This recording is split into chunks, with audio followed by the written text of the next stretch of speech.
CM Yogi Adityanath ने एक के बाद एक कई बड़े बयान दिए। निशाने पर कौन रहा? राहुल गांधी, अखिलेश यादव। कहा दोनों युवराज ऑस्ट्रेलिया और यूएस यात्रा पर घूम रहे हैं। दोनों युवराज, इनका ये खर्चा कौन करता है? इससे पहले भी बीजेपी ने सवाल उठाए थे प्रेस कॉन्फ्रेंस करके दिल्ली में कि राहुल जी जो विदेश यात्रा करते हैं इसके पीछे सोर्स बता दीजिए। और अब योगी आदित्यनाथ ने भी यही सवाल उठाया है। उन्होंने इसमें समाजवादी पार्टी के प्रमुख अखिलेश यादव को भी जोड़ लिया है। पूछा दोनों युवराज घूम रहे हैं, वेकेशन पर हैं, समाज को सिर्फ बांटने का काम ये लोग करते हैं, सामाजिक ताने बाने को नुकसान पहुंचाने का काम करते हैं।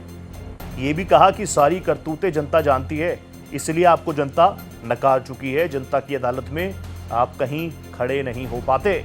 अब जनता आपको माफ करने वाली नहीं है, आपको साफ करने वाली है। सरकारी नौकरी पर एक खानदान का अधिकार था। या तो नौकरी निकलती नहीं थी, नौकरी निकल गई तो चाचा भतीजे की जोड़ी वसूली के लिए भी निकल पड़ती थी और बिना पैसे के कुछ काम होता नहीं था। न्यायालय को स्टे करना होता था।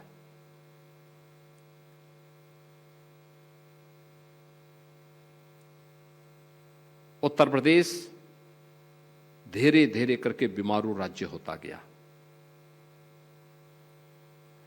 यानी प्रकृति और परमात्मा के असीम कृपा का प्रदेश। याद करिए जो मैं कह रहा हूं, प्रकृति और परमात्मा का सबसे उर्वरा भूमि हमारे पास। मां गंगा, मां यमुना, मां सरयू, मां गोमती, राप्ती, नारायणी, ये सब नदियां यूपी के पास। पर्याप्त जल संसाधन दुनिया के अंदर किसी के पास नहीं। ये प्रकृति की कृपा है। और परमात्मा, अयोध्या यहां, काशी यहां, मथुरा वृंदावन यहां, नेमी सारण्य यहां, विंध्यवासिनी धाम यहां, मां पाटेश्वरी धाम, मां शाकंभरी धाम, ये सब कुछ, महाकुंभ की धरती यूपी। तो प्रकृति और परमात्मा की असीम कृपा यूपी पे। सबसे अच्छा युवा, होनहार युवा, प्रतिभाशाली युवा, सबसे अच्छा अन्नदाता किसान, तब भी यूपी बीमारू हो गया। बीमारू यूपी नहीं हुआ था, तत्कालीन सरकार की मानसिकता बीमार थी। उनके कृत्य बीमारू मानसिकता के प्रतीक थे। युवाओं के लिए नौकरी नहीं,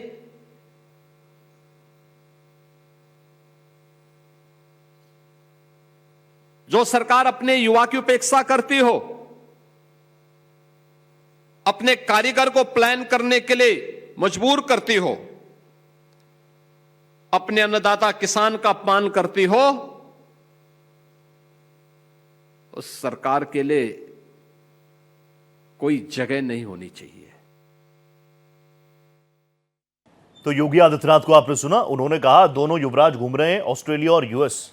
अब राहुल जी, अखिलेश जी, इनको लेकर निशाना साधा है। हालांकि इनकी पार्टी भी ऑब्वियसली इन बयानों के बाद अग्रेसिव अंदाज में रिएक्ट तो करती है, लेकिन अभी चुनाव से ठीक पहले यानी 27 से पहले निषाद बिछना शुरू हो चुकी है। तो वार पलटवार का दौर तेज है। अब आप देख लीजिए दोनों चेहरों को लेकर योगी आदित्यनाथ ने, और देखिए एक नैरेटिव जाता है जनता के बीच में। अगर ये नैरेटिव वाकई बहुत स्ट्रांग हो गया, बाकी विपक्षी चेहरे कुछ भी कहें कि मीडिया बोल रही है, कि सोशल मीडिया बोल रही है, अब जो बातें मैंने आपको बताई ग्राफिकली भी आपके सामने वही है। दोनों को किस तरीके से निशाने पर लिया योगी आदित्यनाथ ने। सवाल पूछा फंडिंग को लेकर, इतना पैसा कहाँ से आता है? ये लोग जब देखो बाहर घूमते रहते हैं। ये भी कहा कि जब बाहर होते हैं तो सब ठीक है, इंजॉय कर रहे हैं वेकेशन, बाहर भी अगर बोलने का मौका मिलता है तो देश को बदनाम करते हैं, और जब वापस स्वदेश आते हैं तो स्वदेश में आके सामाजिक ताने बाने को डिस्टर्ब करने का काम ये दोनों युवराज करते हैं। योगी आदित्यनाथ एक बार फिर से फ्रंट फुट पर फुल्ली तरीके से, जैसे आप देखते हैं सूर्य कुमार यादव को 360 डिग्री शॉट खेलते हैं, उसी तरीके से सियासत के पिच पर योगी आदित्यनाथ 360 खेल रहे हैं। सामने प्रतिद्वंदियों को बोल्ड करना चाह रहे हैं।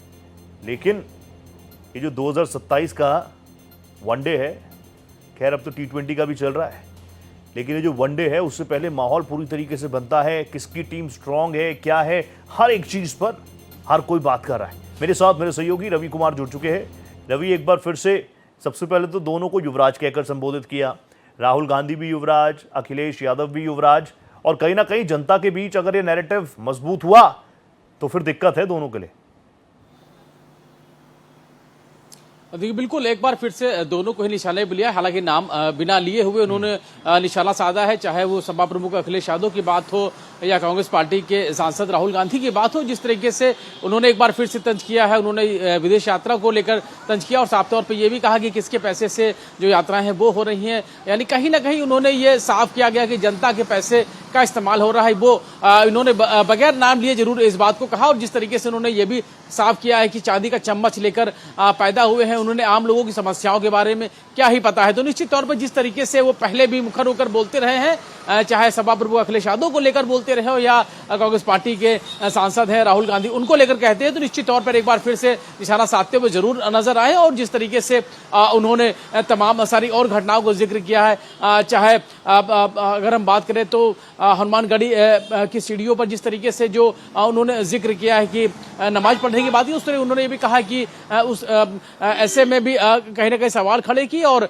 चाहे हम बात करें पूर्व में जो घटनाएं हुई हैं समाजवादी पार्टी की सरकार के दौरान, उसको लेकर भी उन्होंने साफ किया है कि समाजवादी पार्टी को कुल मिला के निशाने पर लिया। इसके साथ ही कांग्रेस पार्टी को निशाना लेते हुए उन्होंने बिना अनमिले राहुल गांधी पर भी कहीं कहीं इस दौरान निशाना साधते हुए नजर आए। जी मुझे एक बात बताइए, इसकी जरूरत क्या है?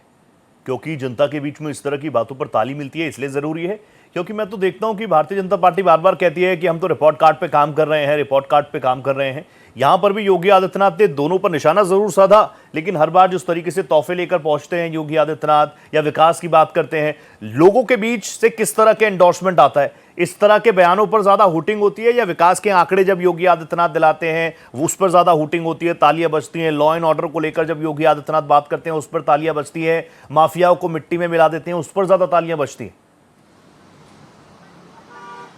देखिए दो पहलू हैं इसके। एक पहलू ये है कि जब हम विकास कार्य करते हैं और उसकी सराहना भी लेते हैं, यानी कि लोगों के बीच हम एक मैसेज देते हैं कि हम किस तरीके से काम कर रहे हैं। शायद यही वजह है कि उत्तर प्रदेश में लगातार दूसरी बार सरकार है, चाहे लॉ एंड ऑर्डर की बात है या बाकी विकास कार्यों की बात करें। वही दूसरी तरफ हम जब बाकी अच्छी पार्टियों की जब कमियां गिनाते हैं तो कहीं ना कहीं उससे भी एक लोगों के बीच एक भाव बनता है। जब वोटर है, जब वोट देने जाता है तो कहीं ना कहीं तमाम सारी चीजें उसके जहन में रहती हैं कि एक तरफ उसको विकास का मुद्दा नजर आता है और दूसरी तरफ कमियां भी नजर आती है। तो जाहिर है कि जो बयान है वो साफ करते हैं कि जो जनता जब वोट देने के वक्त जब वो पहुंचती है वहां पर, तो निश्चित तौर पर उसके दिमाग में ये भी रहे कि सरकार ने हमारे लिए क्या किया है, जो पूर्व की सरकारें रही है उनसे हमें क्या मिला और क्या मिल सकता था। यानी कहीं ना कहीं एक तरीके से विपक्षी पार्टियों में निशाना साधना है, वही अपनी जो खूबियां हैं या यूं कहे कि जो सरकार ने काम किए हैं, जो विकास को लेकर किए हैं, चाहे वो अलग अलग मुद्दों में, चाहे कानून व्यवस्था को लेकर बात की है, तो कहीं ना कहीं ये साफ तौर पर लोगों को एक बताने का प्रयास हो सकता है कि जिस तरीके से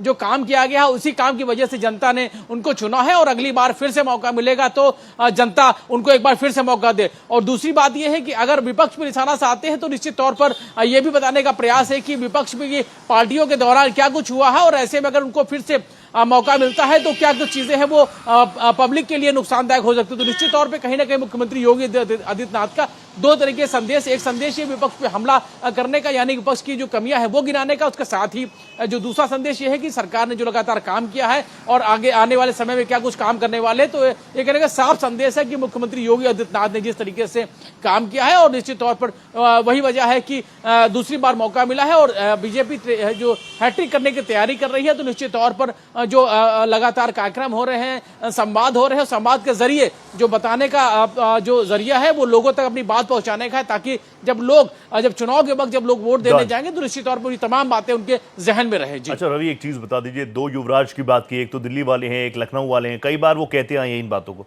पर अखिलेश यादव यही हैं कि सच में बाहर हैं? नहीं, बिल्कुल अभी अखिलेश यादव के बाहर जाने की भी खबर फिलहाल नहीं रही, कभी हाल फिलहाल में कई सारे कार्यक्रमों में भी शामिल होते रहे, लेकिन अभी जिस तरीके से मुख्यमंत्री योगी आदित्यनाथ ने जिस तरीके से निशाना साधा तो कहीं ना कहीं उन्होंने साफ किया है कि जिस तरीके से विदेश यात्राओं का जिक्र किया है और कहीं ना कहीं उन्होंने निशाना जरूर दोनों पे ही, हालांकि उन्होंने नाम नहीं लिया लेकिन साफ तौर पर ये समझने के लिए काफी है कि इनको लेकर जिक्र किया है, चाहे समाजवादी पार्टी प्रमुख अखिलेश यादव हो, चाहे कांग्रेस पार्टी के जो सांसद राहुल गांधी, दोनों पर ही कहीं ना कहीं उन्होंने एक बार फिर से निशाना साधते हुए नजर आया। और सब साफ तौर पर उन्होंने जिस तरीके से ये भी कहा कि देर से उठने की बात है, यानी कि जिस तरीके से ओम प्रकाश राजभर लगातार कहते रहे, तो एक बार फिर से जिस तरह से जो सीएम योगी आदित्यनाथ ने दोनों पे निशाना साधा है, साफ तौर पे उन्होंने युवराज कह के संबोधित किया है। और जिस तरीके से उन्होंने निशाना साधा है वो साफ करता है कि कहीं ना कहीं जो 2023 की जो विधानसभा चुनाव की जो लड़ाई है वो आने वाले समय में और इस तरीके की बयानबाजी है वो देखने को मिलेंगी। जी thank you so much Ravi, नजर आप बना रखिएगा, शुक्रिया।